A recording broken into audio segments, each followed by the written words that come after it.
Molimo. Neskončno sveti Bog, opravili smo prva spokorna dela, prosimo te, še naprej nam pomagaj, da jih bomo nadaljevali z iskrenim srcem in nas bodo globoko prenovila. To prosimo po našem Gospodu Jezusu Kristusu, tvojem Sinu, ki s teboj v občestvu Svetega Duha živi in kraljuje vekomaj.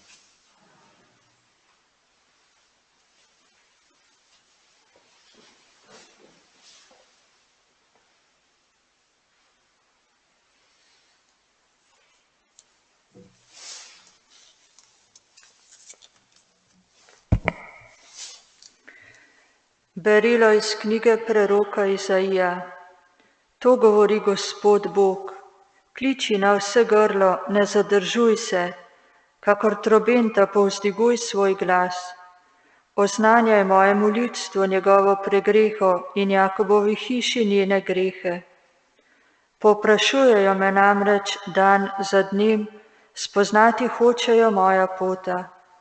Kakor narod, ki ravna pravično in ne zapušča pravice svojega Boga, terjajo od mene pravične sodbe, zahtevajo, da se jim Bog približa.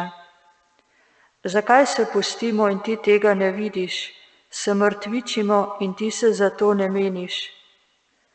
Glejte, ob dnevu svojega posta hodite po svojem poslu in priganjate vse svoje delavce. Glejte, postite se v prerekanju in prepiru in se bijete zlobno pestjo. Vi se danes ne postite tako, da bi se slišal vaš glas na višavi. Ali je to post, kakršen mi je po volji, dan, ko se človek mrtviči, da pripogibaš svojo glavo kakor ločje in ležiš na raševniku in pepelu, mar boš to imenoval post in Gospodu všečen dan? Ali ni to post, kakršen mi je po volji? Raztrgaj krivične spone, odmeni vezi jarma, osvobodi tlačene in zlomi sleherni jarem. Lomi lačnemu svoj kruh in pripelji bedne brezdomce v hišo. Ko vidiš nagega, ga obleci in ne utegni se svojemu sorodniku po krvi. Tedaj napoči tvoja luč kakor zarja, zdajci zacvete tvoje ozdravljenje, tvoja pravičnost pojde pred teboj, Gospodovo veličastvo bo tvoja zadnja straža. Če tedaj kličeš, ti Gospod odgovori, če vpiješ na pomoč, ti reče, tukaj sem. To je Božja beseda. Skesanega in ponižnega srca, o Bog, ne zametuješ. Skesanega in ponižnega srca, o Bog, ne zametuješ. Usmili se me, Bog, po svoji milosrčnosti, po obilnosti svojega usmiljenja izbriši mojo pregreho, popolnoma me operi moje krivde in mojega greha me očisti. Skesanega in ponižnega srca, o Bog, ne zametuješ. Svojo pregreho spoznavam in moj greh mi je vedno pred očmi.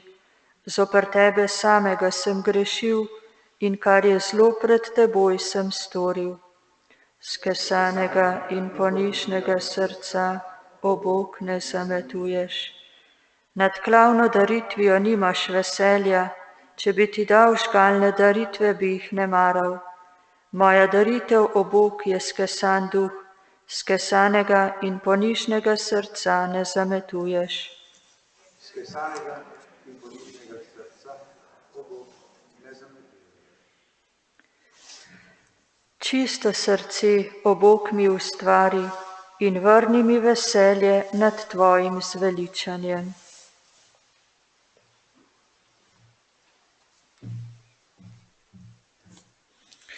Gospod z vami. Iz svetega evangelija po Mateju. Ko je Jezus prišel čez morje v geraški deželi, so stopili k njemu Janezovi učenci in so rekli, kako da se mi in farizeji pogostoma pustimo, tvoji učenci pa ne? Jezus jim je odgovoril, ali morajo žalovati svatje, dokler je pri njih ženin, pridejo pa dnevi, ko bo ženin od njih vzet in takrat se bodo pustili. To je Kristusov evangelij.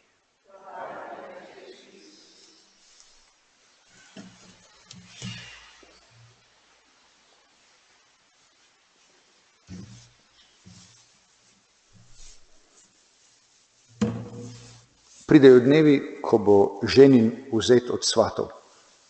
Jezus odgovarja na očitek učencev Janeza Krstnika in očitek farizejev, češ da se učenci v času Jezusove prisotnosti, Jezusovega zemeljskega življenja ne postijo.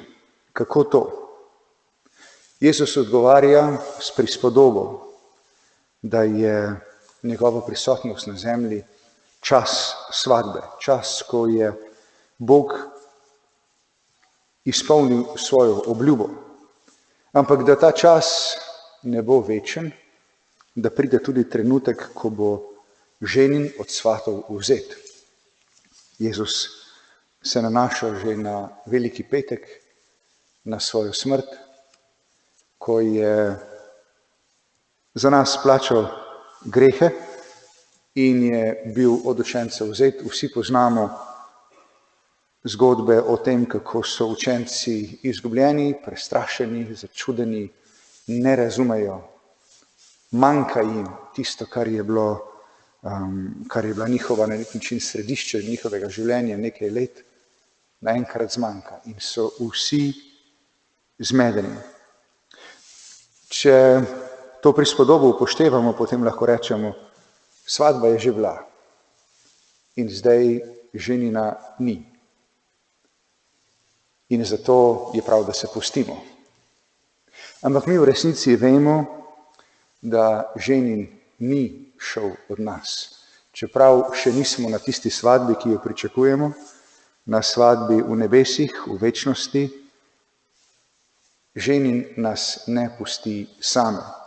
Je pa res, da nam je prikrit in prerok Izaija nas v prvem berilu spominja, kje in kako je ženin še vedno med nami.